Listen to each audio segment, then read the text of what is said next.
love about Refresh is the gathering of many women in one place. Many of us will come from different backgrounds, different churches, and even different states. And each one of us is on the journey of discovering God in a brand new way.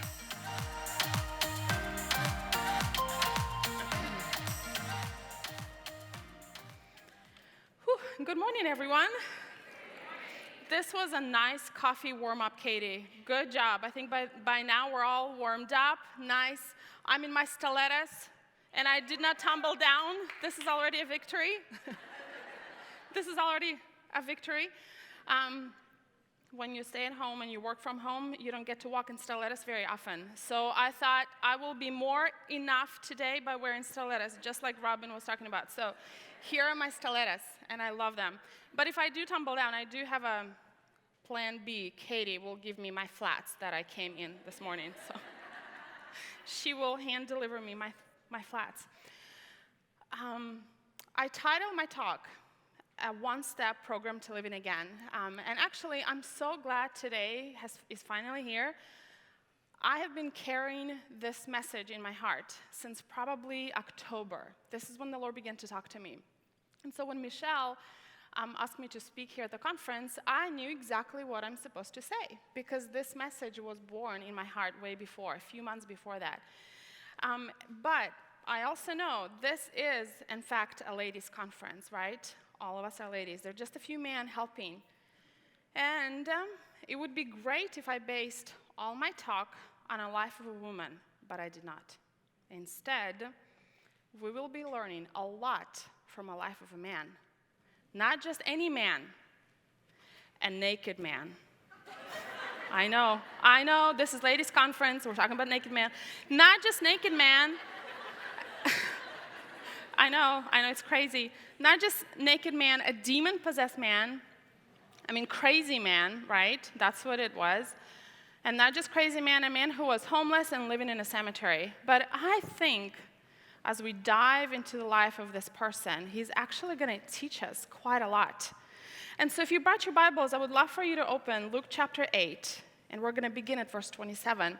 And just to give you a little bit of a preview, this story is going to begin right after Jesus, along with his 12 disciples, were on the boat. They were crossing the boat, and remember, a great storm happened on that lake while they were crossing it. Probably a pretty severe storm because some fishermen were so afraid they're going to die.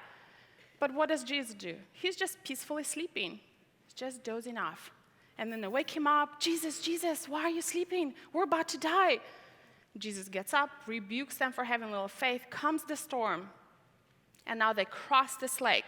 And this is the next thing happened after they crossed it. So let's read verse 27. As Jesus was climbing out of the boat, a man who was possessed by demons came out to meet him. For a long time he had been homeless and naked, there he goes, living in the tombs outside of town. As soon as he saw Jesus, he shrieked, fell down in front of him. Then he screamed, "Why are you interfering with me, Jesus, Son of the Most High God? Please, I beg you, don't torture me." For Jesus had already commanded the evil spirit to come out of him. This spirit had often taken control of this man, even when he was placed under guard and put in chains and shackles. He simply broke them and rushed out into the wilderness completely under the demon's power. Jesus demanded, "What is your name?" "Legion," he replied, for he was filled with many demons. And the demons kept begging Jesus not to send them into the bottomless pit. And you know how the story goes. Jesus spots a herd of pigs. He gives permission to those demons to enter into those animals, and the pigs fall off the cliff and drown in that same lake. A crowd soon gathered around Jesus, and they saw the man who had been freed from demons. Now, this is very important, now he was sitting at Jesus' feet, fully clothed and perfectly sane. And they were all afraid. And then those who had seen what happened told the others how the demon-possessed man had been healed. And the people in the region begged Jesus to go away and leave them alone, for a great wave of fear swept over them.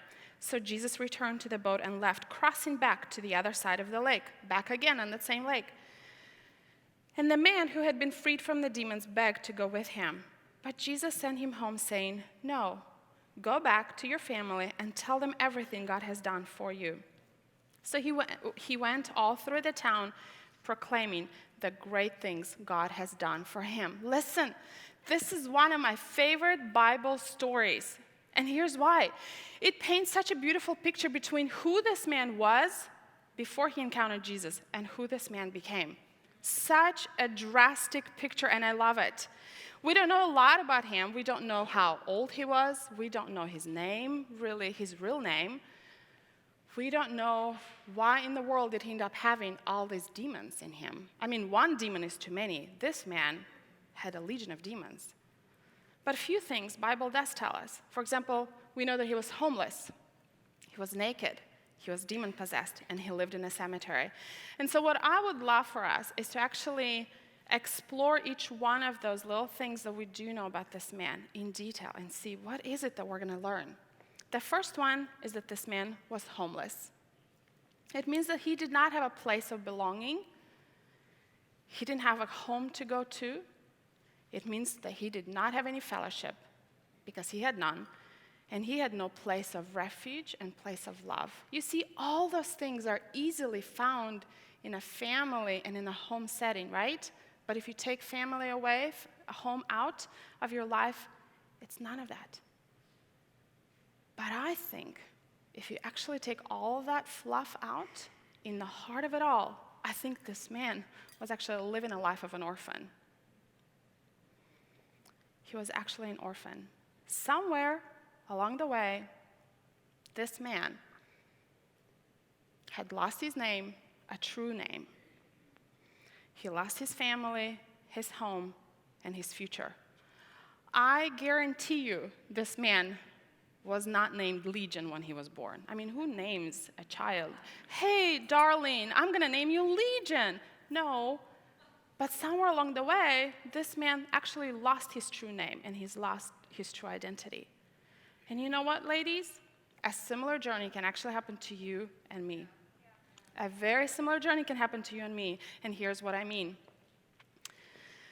When I invited Jesus into my heart, automatically, I became a daughter of the King. The moment you invited Jesus into your heart, automatically you became a daughter of the King. Do you realize what that means? Just let that sink in. You're not a daughter of something or someone. You are the daughter of the King of Kings. Eternal Father is your Father. Think about it. You are today. This is your first identity. You're the daughter of a king. But the same moment that you became a daughter, the enemy waged a war against your daughter identity. Oh, he's so relentless going after that identity. In fact, creating spiritual orphans, creating orphaned daughters, is one of the biggest agendas on his heart, if he has a heart. And here's why.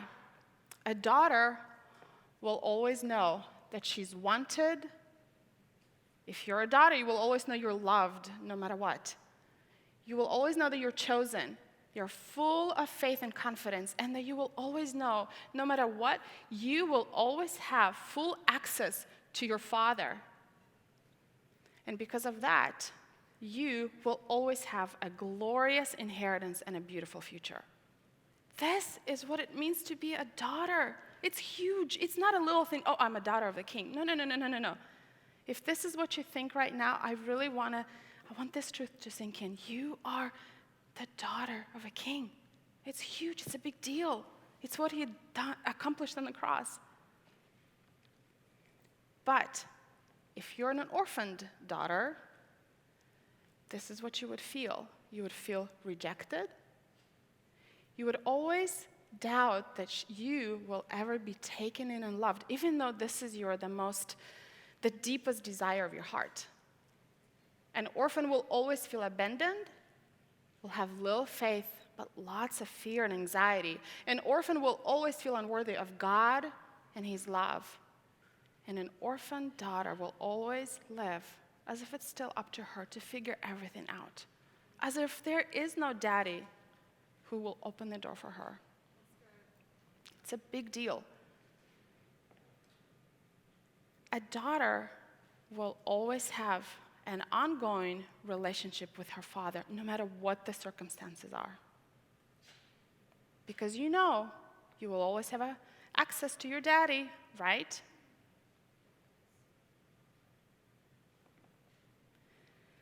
I'm speaking from personal experience, actually. This is not just a theory to me. It cost me something to actually write all this thing. In October, I thought it would be a great idea to ask myself a question. I ask a lot of questions.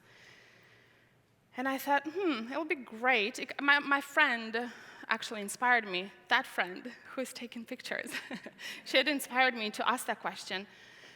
And the question was this: what is the biggest lie that I believe? I never asked myself that question. And you know what? I couldn't put my finger on one. So I went back to the Lord and I said, well, Lord, you know everything about me. What is the biggest lie that I believe? Can you show it to me? And he did. You know what he said? He said, Jenny, your biggest lie, your big fat lie is that you are not wanted. I am not wanted. That was my biggest lie up until October. And I said, Lord, really? Do I really believe this lie? He said, yeah. Look into every area of your life, and you will see the DNA of this lie spread throughout.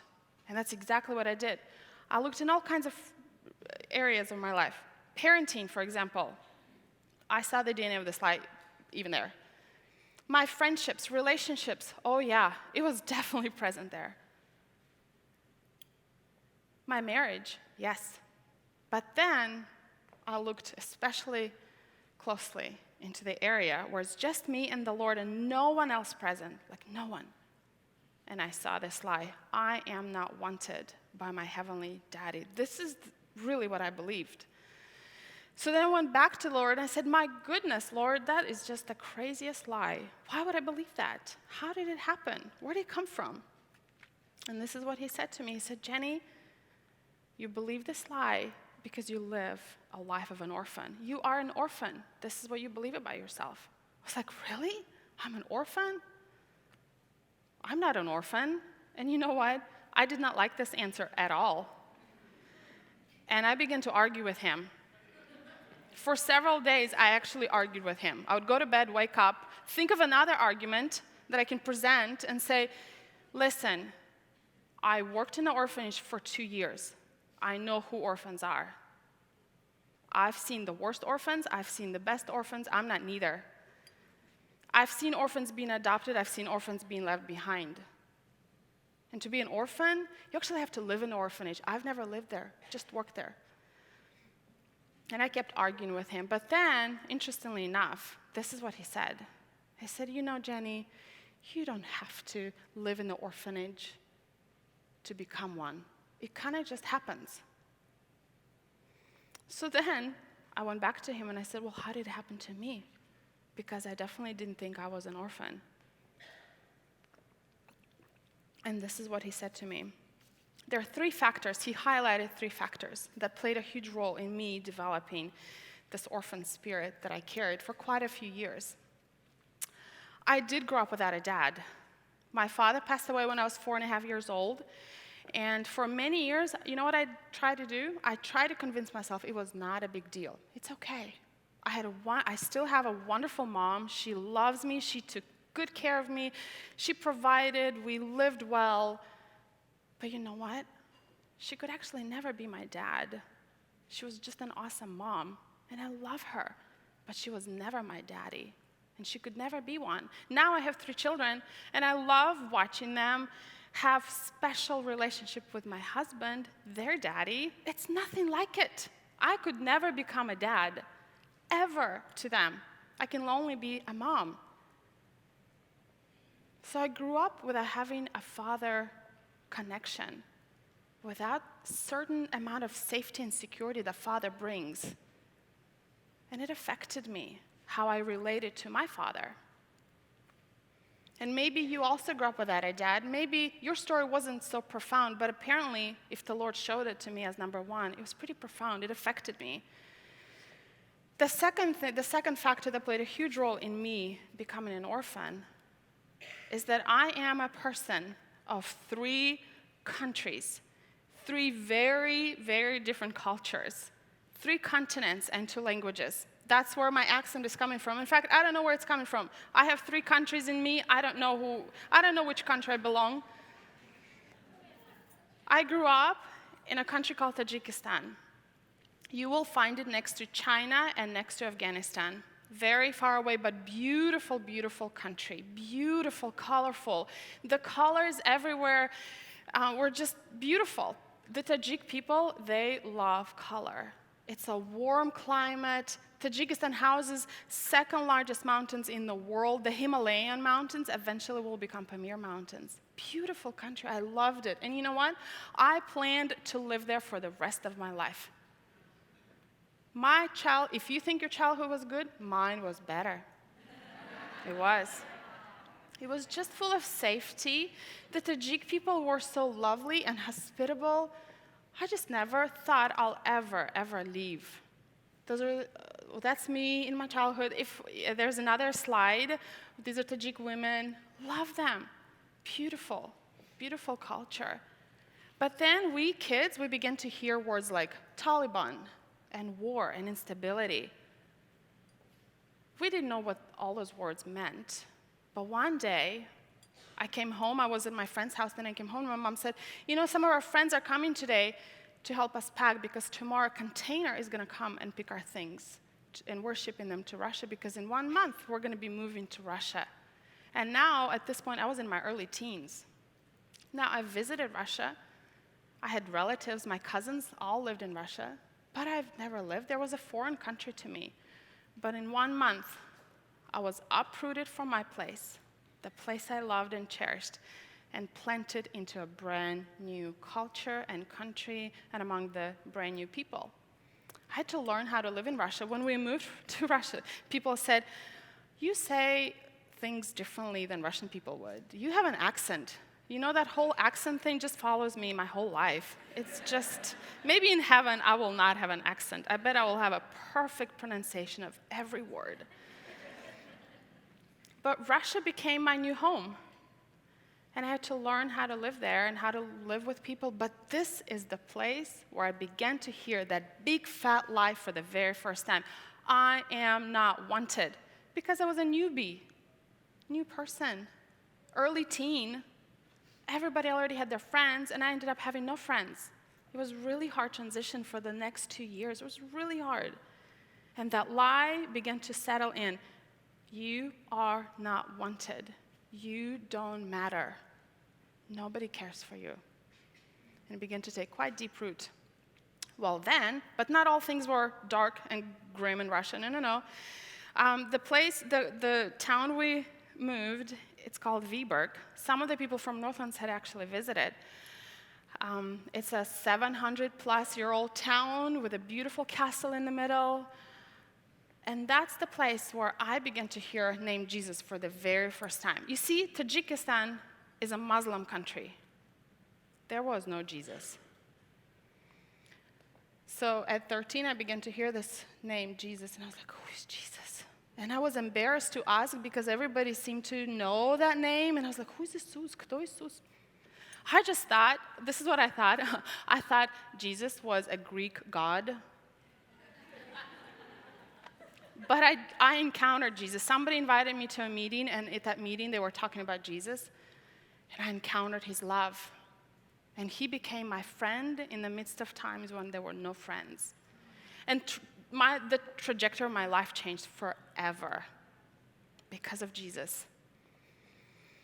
In Russia, I also met my husband, who's actually American. But it so happened that his family felt that they were called to go to Russia to minister to people in Russia, in that same town. And I met Joe, and we fell in love, and we got married. But then the Lord began to tell us that it's time for us to go back to America. And America became my third country, third continent, third culture, third group of people to learn, to understand how the American mentality works, And so again, I was uprooted to be planted yet in a new place. And the reason why I'm telling you that is that it affects. I'm happy. I think it's amazing that I have this international background, but in a way I paid a price because my roots could never really go down. And it helped me to really develop that orphan spirit in me. And in America, again, I began to hear this big fat lie: you're not wanted. Nobody really cares where you came from. Nobody cares that you speak two languages or that you've been all over the world. It doesn't matter. Your story is not interesting. Not that people really told me those things. I've never heard people say that, but it's the lie of the enemy. And when the enemy wants to sell you a lie, guess what? Oh, he's going to provide plenty of evidence. Plenty. He's just that good, unfortunately.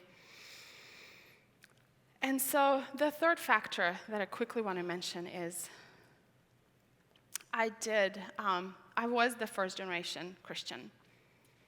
And here's the thing. When I became one, what people around me should have told me is that I became a daughter of the king. But no, that's not what I was told. You know what I was told? Now you're a servant of your amazing God. And so for many, many years, what I believed about myself is that I was his servant.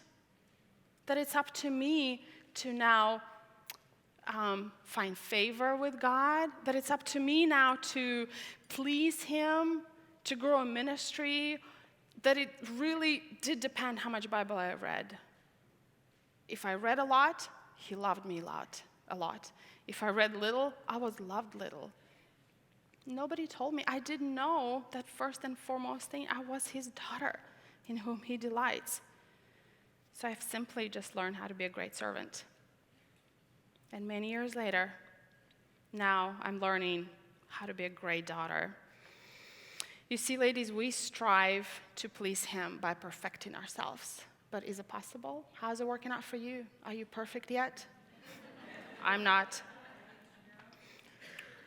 We're a lot of times thinking if I'll do 5, 10 things every day, he's going to be more pleased with me. But guess what? He's already so pleased with every single one of you. You don't have to be perfect. You know why? It's actually so much freedom in knowing I don't have to be perfect. If you carry Jesus, Jesus is perfect, and that is enough. And that is enough. Let's go back to the naked man. So the first thing we covered is that he was homeless or an orphan. The second thing we know about him is that he was naked.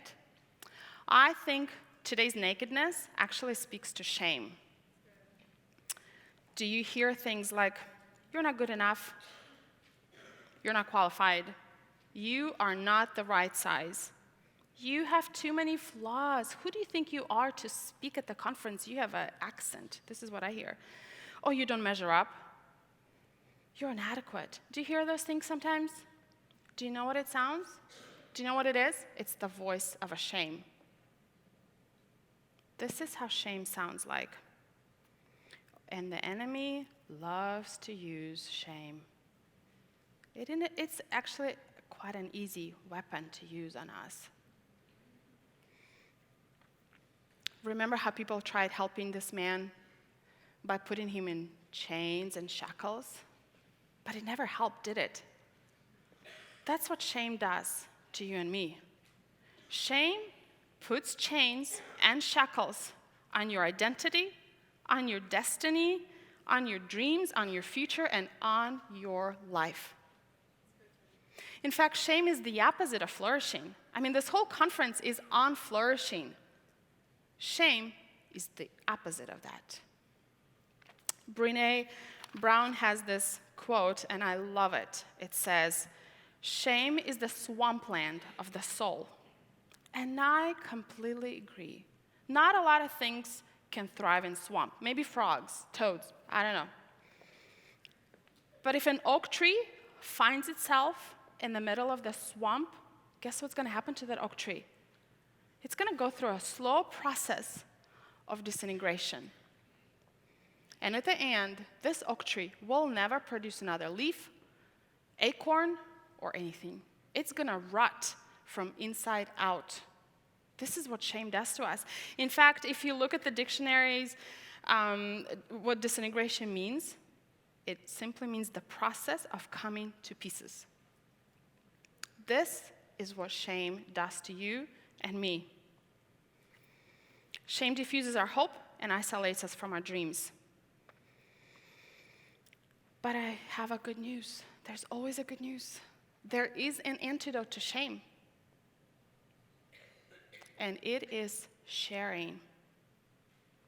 Going back to my story, my revelation that I have believed this lie that I'm not wanted, and that in the heart of it all, I was living as an orphan. Do you know what I wanted to do when I realized that? I wanted it to hide. I did not want it to share with 200 plus women here today because I felt shame. I really felt shame. I was like, oh my gosh, I'm an elder. If people could just know that their elder is believing this big fat lie and that I live a life as an orphan, I don't know if I can ever share that. I mean, this is what went through my mind. But then I shared it with Joe, my husband.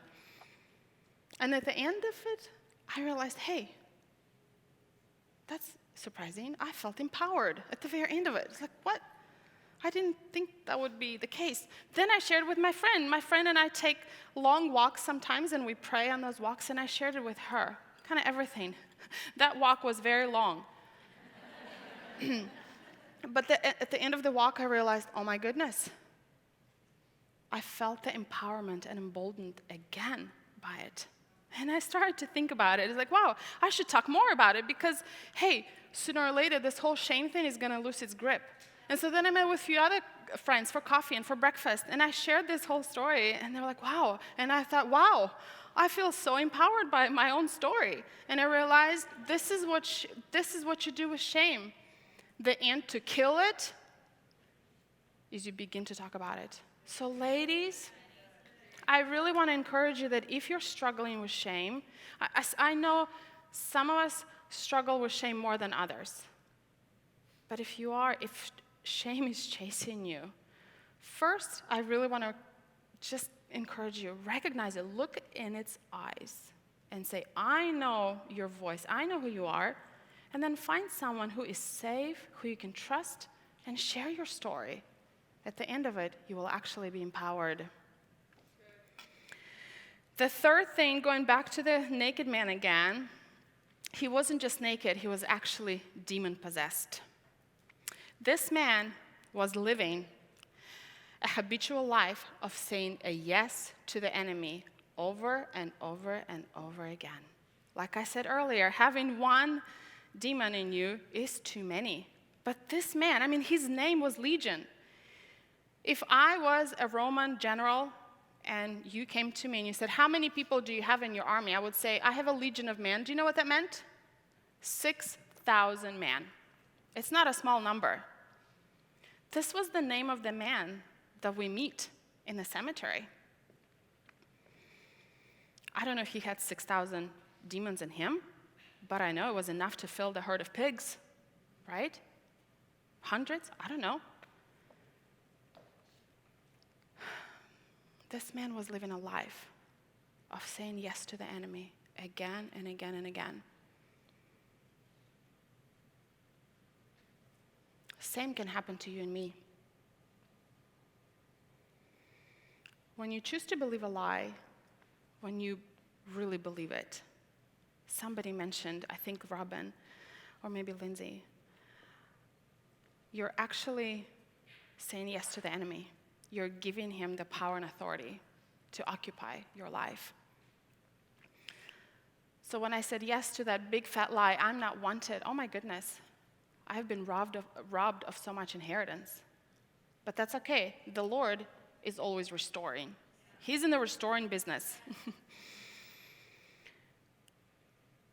Sometimes we say things like, well, you know what? It's just the way that it's going to be.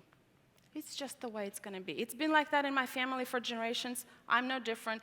It's just the way that it's going to continue. Do you know what that is?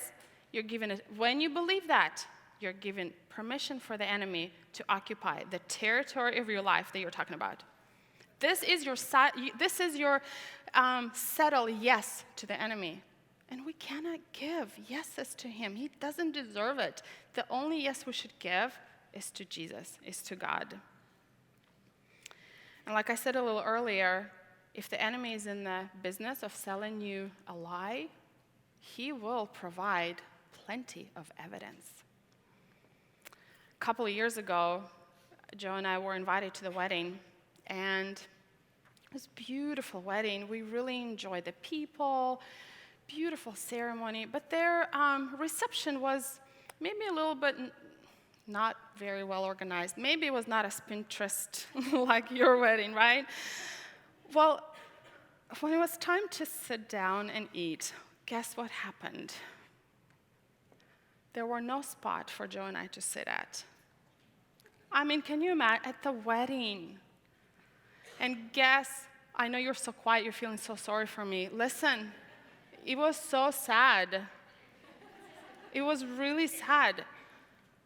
And guess what I heard? The very first thing that was in my heart and in my ear. I told you so, you're not wanted, not even at the wedding. I mean, this is how the enemy works. If he's in the business of selling you a big fat lie, there's going to be plenty of evidence. And I remember leaving that wedding, crying in the car, thinking, oh my goodness, I will never go to another wedding because I'm never wanted. Never, ever, ever, ever, ever. That's what my kids say. Ever, never, ever. And here's the thing with the lies. If they settle in our hearts, they will rob us of our inheritance. That's what they do. They will rob us of our inheritance. All right, we kind of talked about the ugly things. Now let's look at the most beautiful thing in this whole story. This man, he was carrying a legion of demons. No matter how many yeses he gave to the enemy, no matter how many demons he was carrying inside of him, these demons could not stop him from coming to Jesus. They could not stop him from coming to Jesus. Going back to that verse, the very beginning, as soon as he saw Jesus, as Jesus was climbing out of the boat, the man who was possessed by demons came out to meet him. How could he? He was so powerful. Those demons inside of him were powerful. He was so powerful, he was able to break chains and shackles off. That's how powerful. It's not a normal, it's a supernatural power, demonic power. But here's my question. How is it possible that this man came out to meet Jesus? Wouldn't those demons know that if he were to encounter Jesus, he will be set free? Wouldn't they throw him on the ground? Wouldn't they put chains on him and keep him away from Jesus? No, they couldn't. Because the enemy has no power, has no authority to stop you from coming to Jesus. It has no power, no authority.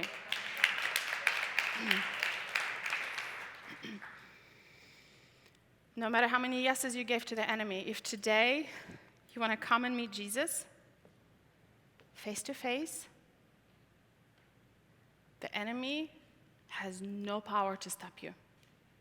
Has none, zero. And this is a one-step program to living again that I titled.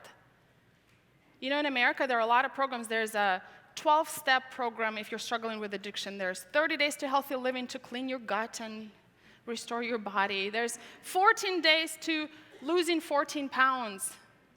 Well, the Bible also has a step program, a one-step program to Jesus. You see, this man, he didn't know anything about Jesus probably. He didn't know the Bible. He didn't pray. The only thing this man did was one step to Jesus. He took one step.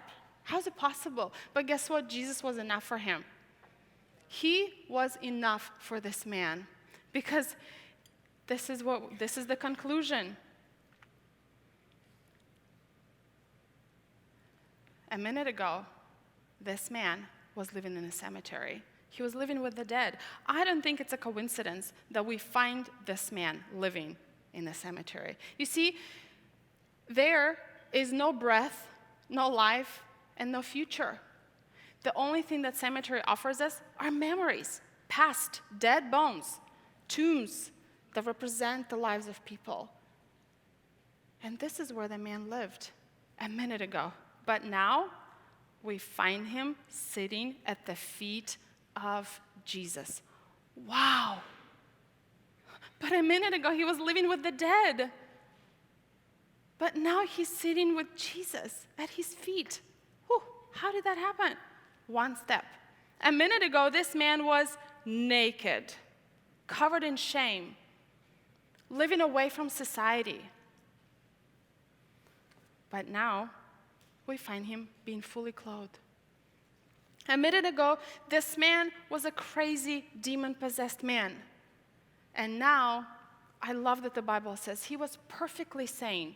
It doesn't say halfway sane, almost sane. No. The Bible says, now this man was perfectly sane.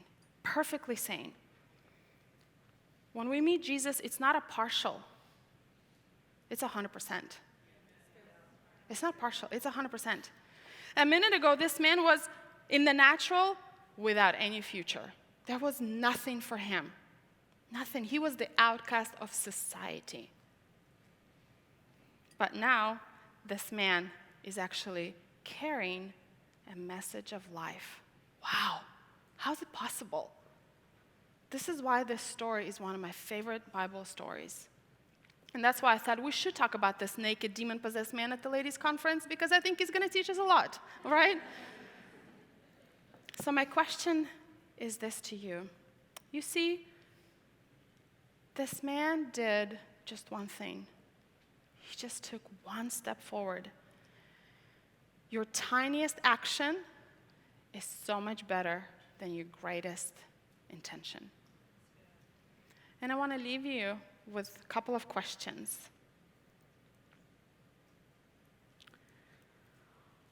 If you were to ask Jesus, Father,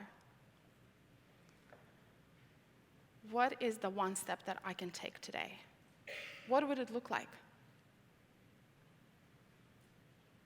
Maybe the Lord is simply asking you to say yes to something. I loved what Michelle shared yesterday. You never know what's on the other side of your yes. What if it's continents? What if it's nations? What if it's ministries that heaven wants to birth through you, but we're afraid or we're ashamed or we don't think we're worthy? Or maybe we just think, well, not through me. I'm not really wanted by God, by my Father. What could your one step to living again or to a different future could look like? What would it be? The second question I would like to ask you is this. You see, for me, this whole story started because I asked God a question. Lord, what is my biggest lie? I can't believe I never asked that question before.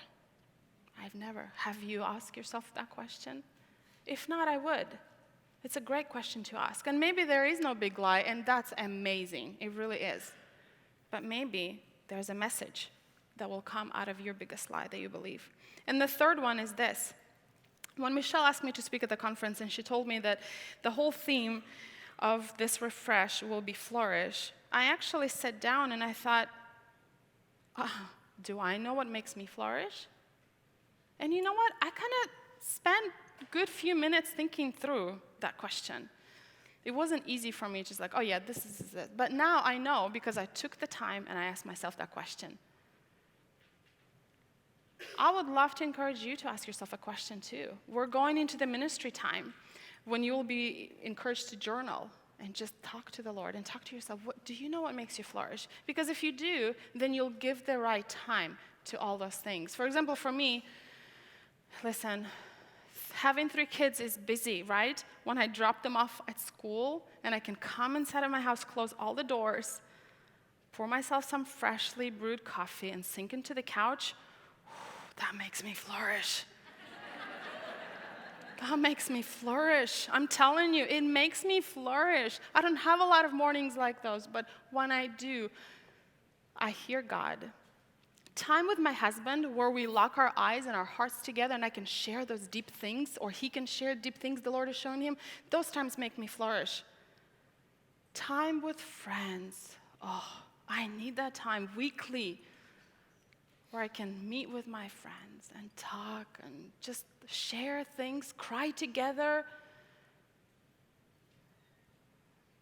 laugh together. My friends make me flourish. And I'm deliberate in making sure I give time to my friends every single week. So this is my message to you. What is your biggest lie? What makes you flourish?